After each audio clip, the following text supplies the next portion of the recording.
Role है trips का intellectual property rights में, यही डिस्कस करेंगे हम अपनी आज की वीडियो में। नमस्कार and welcome to my YouTube channel life on hub. आज हम बात करेंगे ट्रिप्स यानी कि trade related intellectual property rights. क्या है ट्रिप्स, क्यों है ये और क्यों होता है इसका यूज़। देशों के बीच व्यापार को बढ़ाने के लिए WTO अहम भूमिका निभाता है, लेकिन इनोवेशन, क्रिएटिविटी और नॉलेज से रिलेटेड ट्रेड को बढ़ाने के लिए ट्रिप्स अहम भूमिका निभाता है। हर देश के पास अपनी एक अलग क्रिएटिविटी पावर होती है, एक अलग नॉलेज होती है, लेकिन जब तक देश उसका आदान प्रदान नहीं करेंगे व्यापार के रूप में, तब तक वो क्रिएटिविटी, इनोवेशन और नॉलेज बेकार है उस पर्टिकुलर देश की। सैमसंग के मोबाइल पर कितने पेटेंट्स हैं, एप्पल के मोबाइल पे कितने पेटेंट्स हैं, नैनो कार पे कितने पेटेंट्स हैं, लेकिन जिन देशों ने इस पे पेटेंट लिए, अगर वो देश उसे सिर्फ अपने तक सीमित रखते तो जो आज हम इन चीज़ों को यूज़ कर रहे हैं वो शायद हम कभी ना कर पाते। अगर हम एग्जाम्पल लें, बहुत सारे मेडिकल डिवाइसेस ऐसे हैं जिनको हम अपने हाथ पे बांध सकते हैं या फिर अपने बॉडी के किसी भी हिस्से पे यूज़ कर सकते हैं, लेकिन जिन देशों की ये क्रिएटिविटी है, अगर वो देश इसे अपने तक ही सीमित रखते तो शायद आज जो देशों ने तरक्की की है, जो विकसित हो पाए हैं देश, वो कभी नहीं हो पाते। इसलिए IPR के स्टैंडर्ड्स को सर्वव्यापी बनाने के लिए ज़रूरी था कि सभी देश, चाहे तो वो विकसित हो चुके हैं या फिर बिल्कुल विकसित नहीं है या फिर विकसित हो रहे हैं, इसलिए ज़रूरी था कि उन सबको एक प्लेटफॉर्म पे लाया जाए, और वो रोल निभा रहा था सिर्फ ट्रिप्स। अब ट्रिप्स ने ये कहा कि प्रोडक्ट पेटेंट भी होना चाहिए, प्रोसेस पेटेंट भी होना चाहिए, फिर चाहे वो कोई भी फील्ड हो, फार्मास्यूटिकल फील्ड हो, टेक्नोलॉजी, डिफेंस, आर्टिफिशियल इंटेलिजेंस या फिर कोई भी फील्ड, उसमें प्रोडक्ट और पेटेंट प्रोसेस का ड्यूरेशन 20 ईयर्स होना चाहिए। 20 years means from the date of filing. अभी हर कंट्री अपने अलग अलग रूल्स फॉलो कर रही थी, क्योंकि कुछ कंट्रीज़ में अभी भी प्रोडक्ट पेटेंट नहीं था, सिर्फ प्रोसेस पेटेंट था, जैसे कि इंडिया।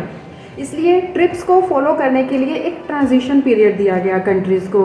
अभी इसमें था कि डेवलप्ड कंट्रीज़ को ये ड्यूरेशन दिया गया 1 साल, डेवलपिंग कंट्रीज़ को ड्यूरेशन दिया गया 10 साल और लीस्ट डेवलप्ड कंट्रीज़ को ये ड्यूरेशन दिया गया 15 साल, और इंडिया जो कि एक डेवलपिंग कंट्री है तो उसे ड्यूरेशन दिया गया 10 ईयर्स। अब इंडिया को ट्रांजिशन पीरियड दिया गया था फ्रॉम 1995 टू 2005, क्योंकि 1995 से पहले इंडिया प्रोडक्ट पेटेंट अलाउ नहीं करता था। क्यों अलाउ नहीं करता था? स्पेशली अगर हम एग्जांपल लें मेडिकल फील्ड की, अगर प्रोडक्ट पेटेंट अलाउ कर दिया जाता तो क्या होता कि मेडिसिन के प्राइसेस इंक्रीज होते और उनका रीच जो लोगों तक था वो कम हो जाता ऑब्वियसली। इसलिए इंडिया एग्रीकल्चर, फूड और फार्मास्यूटिकल के फील्ड में प्रोडक्ट पेटेंट को अलाउ नहीं करता था। लेकिन जब ट्रिप्स ने कहा कि 10 साल का तुमको ड्यूरेशन दिया जाता है, तो इस ड्यूरेशन में you have to allow the product patent in India, तो उस केस में क्या हुआ कि प्रोडक्ट पेटेंट को अलाउ करने के लिए जो भी प्रोडक्ट पेटेंट की एप्लीकेशन थी वो एक मेल बॉक्स में रखी जा रही थी, और जो मेल बॉक्स ओपन होना था आफ्टर 2005।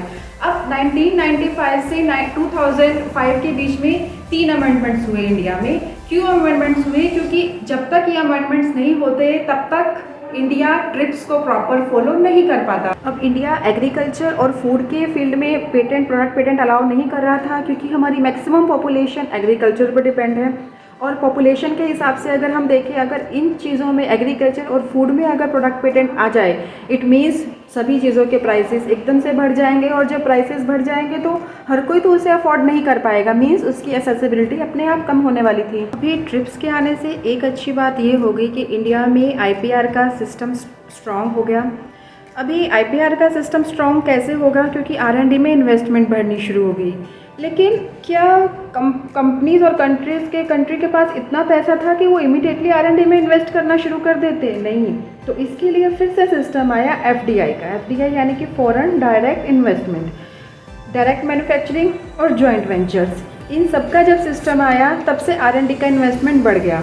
अब FDI का फ्लो यानी कि कोई भी बाहर की कंट्री इंडिया में इन्वेस्ट क्यों कर रही है, R&D में इन्वेस्ट करे या फिर इंफ्रास्ट्रक्चर पे इन्वेस्ट करे, अभी कैसे इन्वेस्ट करेगी और उसका रीज़न क्या है कि इंडिया में स्किल्स अवेलेबल क्या है, स्टार्टअप्स का सिनेरियो क्या है, R&D की अगर एक्सपेंड करना है R&D को तो उसकी कैपेसिटी कितनी है, कंपटीशन का लेवल क्या है, और फिर इंस्टीट्यूशनल और जो भी टेक्नोलॉजी के लिए इंफ्रास्ट्रक्चर की रिक्वायरमेंट होती है क्या अवेलेबल है उस पर्टिकुलर कंट्री में, तभी FDI का फ्लो होता है एक पर्टिकुलर कंट्री में। अब ट्रिप्स ने इंटेलेक्चुअल प्रॉपर्टी राइट्स को एक पर्टिकुलर टाइम ड्यूरेशन दिया, जैसे कि पेटेंट को दिया time duration 20 year from the date of filing. अभी इसमें क्या हुआ कि ये रिन्यूअल टाइम पीरियड नहीं है इसके बाद। क्यों नहीं है? क्योंकि पेटेंट ऑलरेडी मोनोपोली कंपनीज को प्रोवाइड हो रही हैं, और अगर उनको फिर से एक्सटेंशन ऑफ टाइम दिया जाएगा या फिर रिन्यूअल का पीरियड दिया जाएगा तो prices of things can not be reduced. इसलिए डिस्करेज करने के लिए evergreening of patent is not allowed in India. हाँ, बट यूएस में ये अलाउड है, वो भी इन कुछ कुछ सिनेरियो, कुछ कुछ केसेस में, हर एक केस में नहीं। जब तक कि बहुत ही इम्प्रूवमेंट से सोसाइटी को फ़ायदा नहीं हो रहा है तब तक पेटेंट्स में एवरग्रीनिंग का सिस्टम नहीं रहता। इसके बाद टाइम ड्यूरेशन है, ट्रेडमार्क्स के लिए टाइम ड्यूरेशन है 10 ईयर्स, कॉपीराइट के लिए टाइम ड्यूरेशन है 60 years from the death of copyright holder. Industrial design के लिए ये टाइम ड्यूरेशन है 10 ईयर्स, और ये रिन्यूअल है। ट्रेडमार्क के केस में भी ये रिन्यूअल है, बट कॉपीराइट के केस में ये रिन्यूएबल नहीं है। ट्रिप्स ने गुड्स और सर्विसेज के संरक्षण के लिए जो भी ये अहम कदम उठाए, उससे सबसे बड़ा फ़ायदा उपभोक्ताओं को हुआ, क्योंकि इससे उपभोक्ताओं को क्वालिटी के गुड्स और सर्विसेज मिले और उन्हें चॉइसेस बहुत मिले इन गुड्स एंड सर्विसेज के लिए। तो ये तो बात की हमने ट्रिप्स की। अगर ट्रिप्स के रिलेटेड आपको कुछ भी क्वेरीज हो या आपको और नॉलेज चाहिए हो ट्रिप्स की, तो please comment and keep on like, share and subscribe my YouTube channel. Thank you.